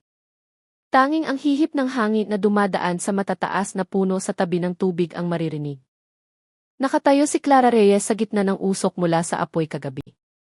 Mainit pa ang lupa at amoy uling ang hangin. Mula sa kanyang kinatatayuan, nakita niya ang itim na abo na lumulutang sa ibabaw ng lasyan, na parang isang tanda na tapos na talaga ang mahabang gabi. Dahan-dahan siyang lumakad palayo sa lugar na iyon. Bawat hakbang ay tila mabigat, na parang pinipigilan siya ng lupa na umalis. Sa kanyang likod, may isang maliit na bag na may lamang damit at isang lumang litrato ng kanyang ina. Isang litrato na kupas na ngunit nananatiling tanging dahilan kung bakit siya lumalaban. Naglakad si Clara sa isang landas patungo sa pinakamalapit na baryo. Ang langit ay kulay abo pa rin at ang tunog ng tubig na tumutulo mula sa mga dahon ay parang mahinang bulong. Gusto niyang maniwala na tapos na ang lahat, na ang kasalanan ng kanyang pamilya ay nasunog na kasama ng bangkay ng kanyang ama. Ngunit nang makarating siya sa gilid ng gubat, isang asong kalye ang tumakbo palapit. Tumahol ito ng malakas. Nakatayo ang mga balahibo nito. Hindi ito nangagat, nakatayo lamang ito at tinititigan si Clara ng mga pulang mata. Huminto ang dalaga at tinitigan din ito. Sa ilalim ng mga paa ng aso, ang lupa ay mukhang basa hindi dahil sa ulan, kundi dahil sa dugong tumatagos mula sa mga ugat ng puno. Umatras si Clara, kumakabog ang dibdib. Hindi niya alam kung saan nanggagaling ang dugo. Sa malayo, lumitaw ang isang matandang lalaki. Naglalakad siyang paika-ika, may dalang tungkod na kawayan. Ang kanyang mukha ay natatakpan ng sombrero. Huminto ang matanda sa harap ni Clara at binati siya sa paos na boses. Galing ka sa Latsean, ano, Neng? Dahan-dahang tumango si Clara. Matagal siyang tinitigan ng matanda at sinabing kagabi ay yumanig ang lasyan. Sabi niya, may gumising daw mula sa ilalim ng tubig. Natahimik si Clara. Gusto pa sana niyang magtanong, ngunit hindi makapagsalita ang kanyang dila. Nagpatuloy ang matanda na narinig daw ng mga taga-baryo ang isang boses na parang nagdarasal mula sa direksyon ng lasyan noong madaling araw na. Ang boses ay mabigat at sa tuwing maririnig, lumulutang na patay ang mga isda sa ilog. Hindi sumagot si Clara. Yumuko lamang siya at naglakad muli, nilagpasan ang matanda ng hindi lumilingon. Ngunit sa kanyang puso, ang kapanatagan na nagsimulang tumubo ay nagsimulang mawasak. Pakiramdam niya ay may sumusunod sa kanyang likuran. Pagsapit ng gabi, huminto siya sa isang maliit na bahay na pag-aari ng isang biyuda na nagngangalang Aling Marnie. Malugod siyang tinanggap ng babae at binigyan ng higaan sa sala. Habang kumakain sila, tinanong ni Aling Marnie kung saan pupunta si Clara. Maikli niyang sinabi na gusto niyang maghanap ng bagong buhay na malayo sa nakaraan. Ngumiti si Aling Marnie, malawak ang mundo, anak. Pero minsan, mas magaling tayong hanapin ang nakaraan kaysa tayo ang maghanap ng kinabukasan. Yumuko si Clara. Ang mga salitang iyon ay tila tumago sa kanyang dibdib. Pagkatapos kumain, humiga siya. Dahan-dahang umulan sa labas. Ang tunog ng ulan ay dapat na nakakakalma. Ngunit kakaiba ang gabi na iyon. Sa gitna ng tunog ng tubig, may isa pang tunog, parang mga yabag na dahan-dahang papalapit sa bahay. Pinigil niya ang kanyang hininga. Huminto ang mga yabag sa harap ng pinto. Pagkatapos ay may marahang katok. 3 beses. Hindi nagising si Aling Marnie na natutulog sa silid. Umupo si Clara, nakatingin sa pintong kawayan na bahagyang gumagalaw dahil sa hangin. Mahina siyang tumawag, ngunit walang sagot. Nang lumapit siya, mula sa siwang sa ilalim ng pinto, may isang pulang likido na dahan-dahang dumadaloy papasok. Isang bahagyang amoy ng metal ang pumuno sa hangin. Umatras si Clara sa takot. Nanginginig ang kanyang kamay nang kunin niya ang gasera at itutok sa pinto. Sa labas, tanging makapal na hamog at ang anino ng isang taong tahimik na nakatayo ang nakikita. Ang anino ay hindi gumagalaw, nakatingin lamang sa direksyon ng bahay. Pinatay ni Clara ang ilaw. Umupo siya sa isang sulok, hawak ang maliit na patalim na lagi niyang dala. Napakahaba ng gabi. Nang tumilaok ang unang manok, sa wakas ay nakatulog siya na bukas pa rin ang mga mata. Kinaumagahan, may natagpuan si Aling Marnie sa harap ng bahay. Ang putik ay puno ng mga bakas ng paa na patungo sa direksyon ng gubat. Sa gitna ng putik, may isang bagay na naiwan. Isang kwintas na may maliit na pendant na gawa sa lumang metal, kinakalawang at sunog sa gilid. Ang kwintas na iyon ay kaparehong-kapareho ng dati nang inilibing ni Clara sa tabi ng lesyan. Nanginginig si Clara habang hawak ito. Alam niyang hindi na dapat lumitaw muli ang kwintas na iyon, maliban kung may naghukay nito mula sa ilalim ng abo. Mabigat ang hangin sa umaga at mula sa malayo, malakas na umalulong ang isang uwak. Tila nagbibigay ng tanda na ang apoy na sumunog kagabi ay hindi tuluyang nagpatay sa lahat. Tumingin si Clara sa daan patungo sa gubat. Alam niyang hindi pa siya maaaring umalis. Mayroon pang naghihintay doon. Isang bagay na hindi pa tapos. Isang bagay na nabubuhay pa sa gitna ng hamog at dugo. Mabigat ang langit sa tabi ng latyan ng agos. Ang hamog ay nakabitin sa ibabaw ng mga puno, tinatakpan ang liwanag ng araw hanggang sa ang gubat ay tila nalulunod sa anino. Dahan-dahang lumakad si Clara Reyes sa isang landas na puno ng basang dahon. Sa kanyang kamay, mahigpit na hawak ang kinakalawang na kwintas na natagpuan kaninang umaga. Sa tuwing nanginginig ang kadena nito, may maririnig na maliit na tunog ng metal na parang bulong mula sa nakaraan. Ipinangako niya sa sarili na hindi na siya babalik sa lugar na iyon. Ngunit nang makita ang kwintas na dapat sana ay nakalibing na sa abo, alam ng kanyang puso na hindi pa tumitigil ang lasyan sa pag-angkin sa kanya.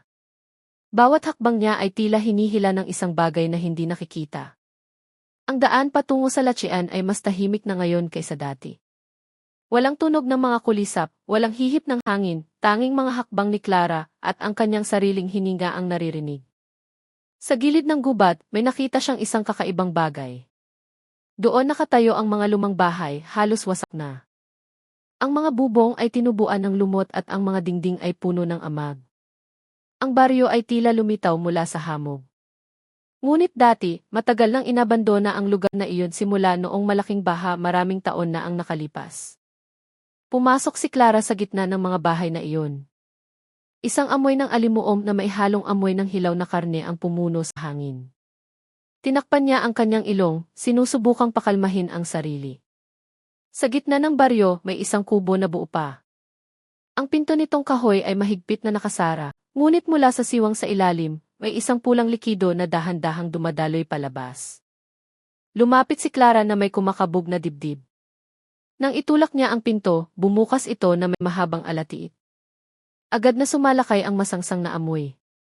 Sa loob, nakita niya ang isang mesang kahoy na may mga piraso ng karne na nakakalat. Ang ilan ay tumutulo pa ng dugo. Sa dingding, may mga nakasabit na gamit sa paghiwa na kinakalawang na. Sa isang sulok, may isang taong nakaupo na nakatalikod sa kanya. Ang katawan ay matangkad at malaki, ang buhok ay mahaba at natatakpan ang mukha. Hindi gumagalaw ang tao. Mahinang tumawag si Clara, ngunit walang sagot. Lumapit siya at nang malapit na niyang hawakan ang balikat ng tao, lumingon ito. Ang nakatingin sa kanya ay hindi isang dayuhan, ito ang mukha ng isang binata mula sa palengke sa kabilang baryo. Ang lalaking dati madalas tumulong sa kanya sa pagbili ng mga sangkap. Walang laman ang kanyang mga mata, ngunit malapad ang kanyang ngiti. Sa kanyang kamay, may isang malaking patalim na tumutulo pa ng dugo. Umatras si Clara, hirap huminga. Nagsalita ang binata sa mabigat at walang emosyong boses. Dumating ka rin pala, Aling Clara. Ipinagpapatuloy ko lang ang itinuro ng tatay mo. Gutom ang mundo at natikman ko na ang lasa na iyon. Nanginginig si Clara. Tinanong niya kung paano nalaman ng binata ang tungkol sa kanyang ama. Umawa lamang ng mahina ang binata. Sabi niya, mula noong gabing nasunog ang lasyan, may dumating sa kanya sa panaginip. Isang taong sunog ang mukha at may dalang patalim na katulad ng hawak ngayon ni Clara. Sinabi ng taong iyon, hindi dapat mamatay ang tunay na lasa, dapat itong ipamana. Tinitigan ni Clara ang binata ng mga basang mata. Sinubukan niyang lumapit at magmakaawa na tumigil na ito. Ngunit, itinaas ng binata ang patalim. Kakaiba ang kislap ng kanyang mga mata sa ilalim ng malamlam na liwanag. Bigla niyang iwinasiwas ang patalim sa harap ni Clara, dahilan para matumba ito sa sahig. Umalingaw-ngaw ang tawa ng binata, ngunit agad itong naputol nang marinig ang mga yabag ng maraming tao mula sa labas. Mula sa likod ng bintana, nakita ni Clara ang ilang residente ng baryo na may dalang mga sulo at matutulis na kawayan. Ang kanilang mga mukha ay puno ng tensyon. Sumigaw ang isa na nakahanap sila ng bangkay sa tabi ng ilog na may hiwa sa dibdib. Nataranta ang binata. Sinulyapan niya si Clara at tumakbo palabas sa likod na pinto. Hinabol siya ng mga residente. Ang kanilang mga sigaw ay humalo sa tunog ng tubig at hangin. Sinubukang tumayo ni Clara, ngunit nanghihina ang kanyang katawan. Tumingin siya sa mesa sa harap. Sa gitna ng mga piraso ng karne, may isang bagay na nagpatigil sa daloy ng kanyang dugo. Isa pang kwintas, kaparehong-kapareho ng sa kanyang ama, ngunit buo pa ang kadena at malinis. Kinuha niya ang kwintas at nakita sa ilalim ng mesa ang mga bakas ng malalaking paa na nakadikit sa lupa. Ang mga bakas ay patungo sa direksyon ng lasyan, hindi sa gubat. Matagal niyang tinitigan ang mga bakas at napagtanto na hindi lang ang binata ang nagmana ng dilim. Nang muling bumaba ang gabi, naglakad si Clara patungo sa lasyan ng Agos. Ang buwan ay natatakpan ng mga ulap at ang ibabaw ng tubig ay kalmado na parang itim na salamin. Mula sa malayo, narinig ang mga yabag sa gitna ng mga puno. Ang tunog ay mabigat, tulad ng mga hakbang ng isang taong matagal nang nawala ngunit ngayon ay bumalik. Tumingin si Clara sa direksyon ng tunog at sa ilalim ng liwanag ng hamog, nakita niya ang anino ng isang matandang lalaki na naglalakad sa ibabaw ng tubig. Ang mukha nito ay sunog, ngunit ang mga mata ay nakatingin kay Clara ng isang tingin na dati niyang kilala. Pumikit siya, nanginginig ang kanyang katawan. Sa kanyang puso, alam niyang hindi pinatay ng apoy kagabi ang anuman. Nagbukas lamang ito ng bagong daan para sa dilim na maghanap ng ibang katawan. Hindi pa patay ang tunay na lasa, lumipat lamang ito. At sa pagkakataong ito, marahil hindi na ito pumipili ng dugo ng pamilya, kundi sinumang nakatikim nito. Bumaba ang makapal na hamog mula sa lasyan simula pa lang ng madaling araw. Ang hangin sa paligid ng baryo ay naging mamasa-masa at mabigat, dahilan para manginig ang mga dahon ng saging sa tuwing dadaan ang hangin. Nakaupo si Clara Reyes sa beranda ng isang lumang bahay na dating tinitirhan ng isang matandang mangingisda. Maputla ang kanyang mukha, namamaga ang mga mata dahil hindi siya nakatulog kagabi. Sa kanyang kamay, hawak pa rin niya ang kwintas na may buong kadena na natagpuan niya sa lumang kubo. Ang kwintas ay tila marahang pumipintig na parang may buhay.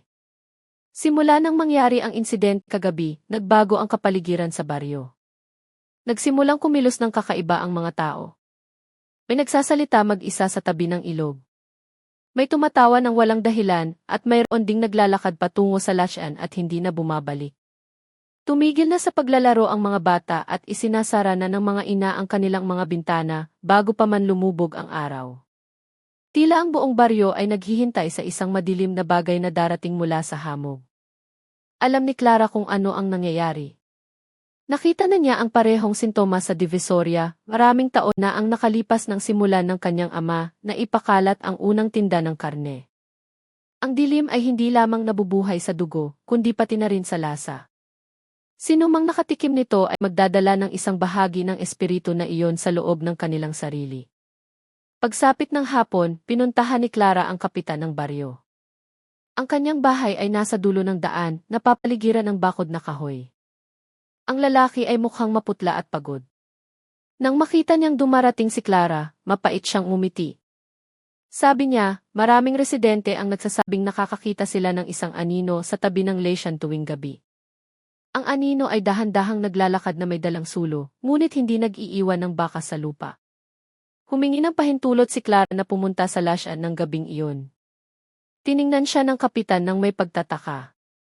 Pinagbawalan niya ito, ngunit sinabi ni Clara na kung walang pipigil dito, isa-isang mawawala ang baryong ito. Sa wakas, dahan-dahang tumango ang lalaki, ngunit kitang-kita sa kanyang mga mata ang takot. Mabilis na bumaba ang gabi, kumapal ang hamog hanggang sa ilang hakbang na lamang ang nakikita. May dalang maliit na lampara at maikling patalim si Clara. Naglakad siya patungo sa lasyan, tinahak ang landas na ngayon ay puno na ng mga pinaghalong bakas ng tao at hayop. Ang amoy ng basang lupa ay maihalong amoy ng metal. Pagdating sa tabi ng tubig, may nakita si Clara na nagpatigil sa kanya.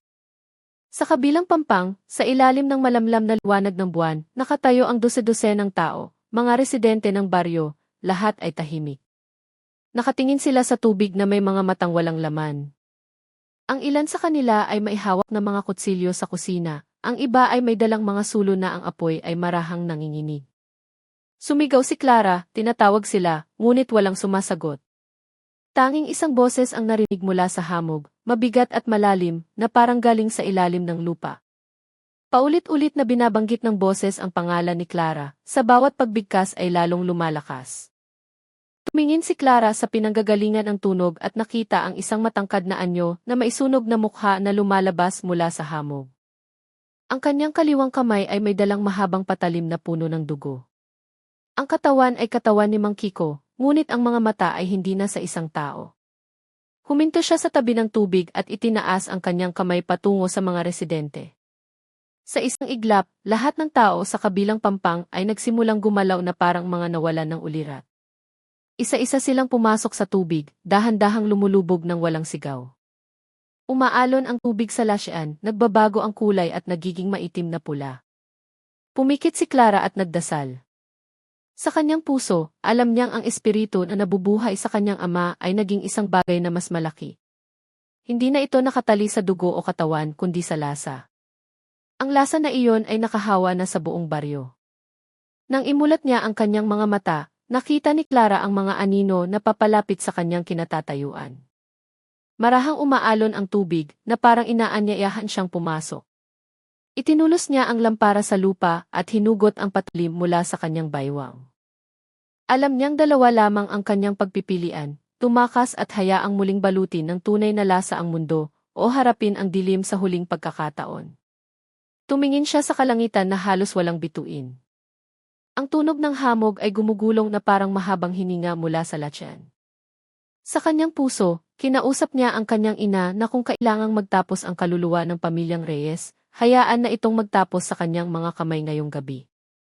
Dahan-dahan ngunit tiyak na humakbang si Clara papasok sa tubig. Bawat hakbang ay malamig na tumutusok hanggang sa buto. Sa harap niya, nakatayo ng tuwid ang anino ni Mang Kiko na parang naghihintay. Ang kanyang mukha ay hindi na nagpapakita ng galit, tanging isang mahabang katahimikan na mahirap unawain. Umabot na sa kanyang baywang ang tubig. Ang lampara sa pampang ay nagsimulang manghina at pagkatapos ay namatay sa ihip ng hangin. Sa dilim, isang tunog lamang ang narinig, ang boses ni Clara na mahinang bumubulong na hindi na muling matitikman ng mundo ang lasa mula sa dugo ng tao. Katahimikan. Nilamon ng hamog ang lahat. Walang sigaw, walang liwanag, tanging maliliit na alon sa ibabaw ng tubig, at pagkatapos ay muling katahimikan. Kinaumagahan, natagpuan ng mga natirang residente na kalmado ang lasyan ng agos.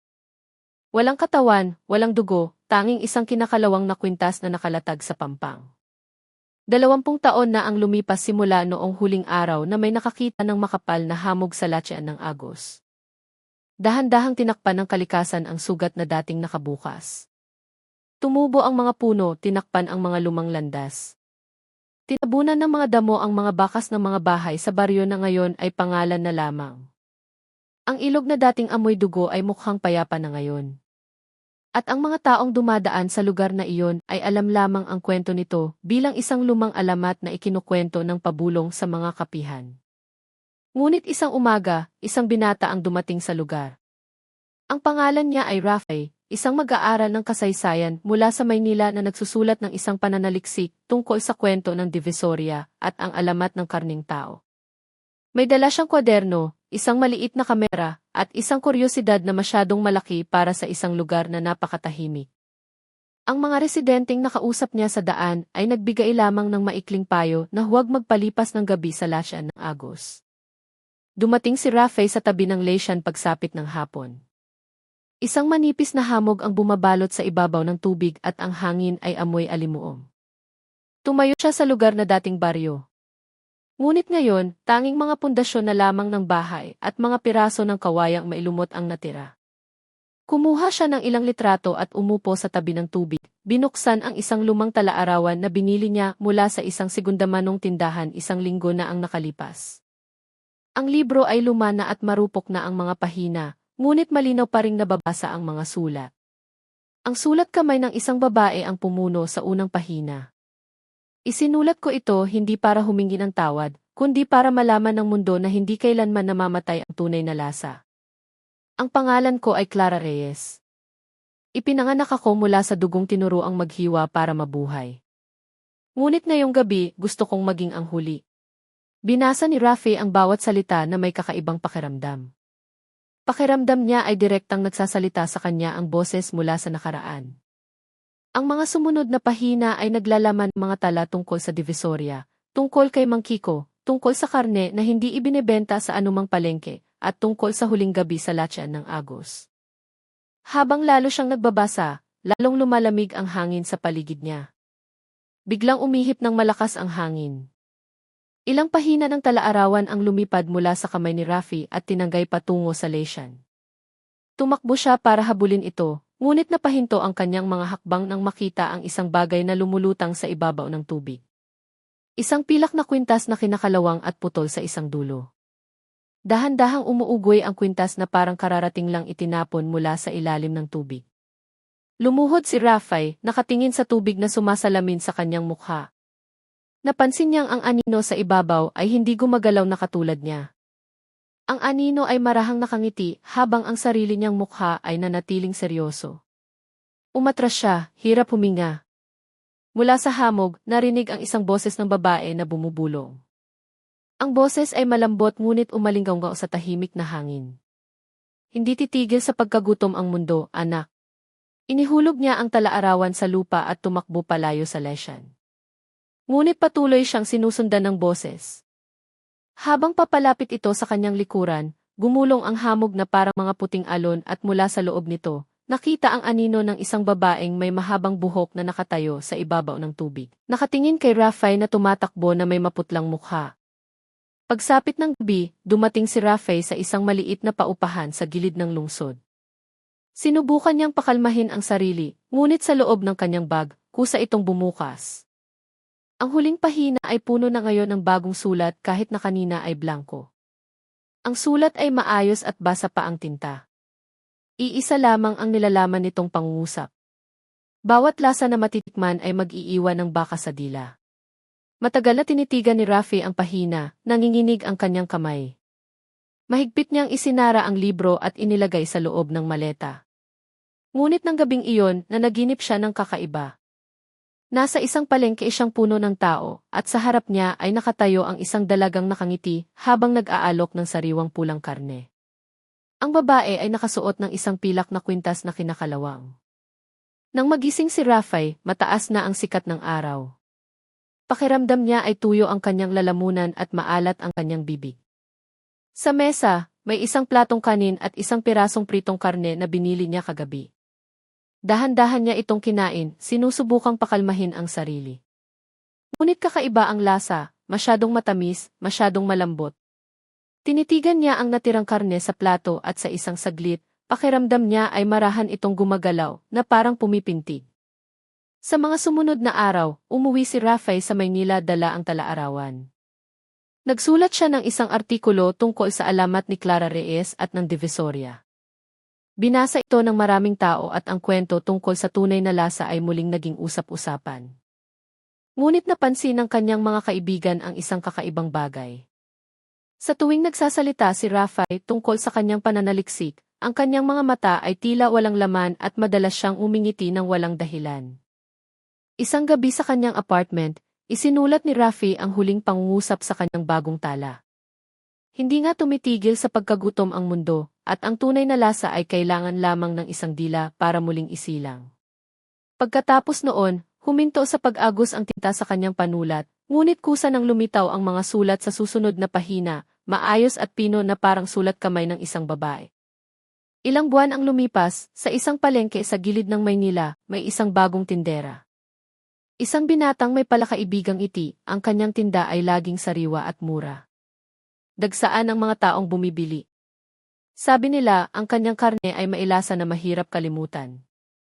At sa tuwing may magtatanong kung saan galing ang karne, ang binata ay sumasagot lamang ng mailambing, hindi na kailangang tanungin ang tunay na lasa, sapat ng namnamin. Sa malayo, sa likod ng hamog sa umaga na bumababa mula sa direksyon ng Ilog Pasig, tila may maririnig na boses ng isang babaeng marahang nagdarasal. Isang boses na unti-unting nagiging bulong, pagkatapos ay isang mahinang tawa na nalulunod sa ihip ng hangin. Maaaring tapos na ang kwentong ito, ngunit ang tunay na lasa ay laging naghahanap ng bagong tahanan sa isang dilang hindi kailanman nasisiyahan. Patuloy na kumakain ang mundo, at ang alamat ng pamilyang Reyes ay patuloy na nabubuhay sa gitna ng hamog ng Maynila. Ang kwentong ito ay nagtatapos sa isang tanong para sa sinumang nakikinig. Bawat lasa ba na ating tinatamasa ay tunay na dalisay, o isang anino lamang ng isang bagay na dating dumanak ng dugo?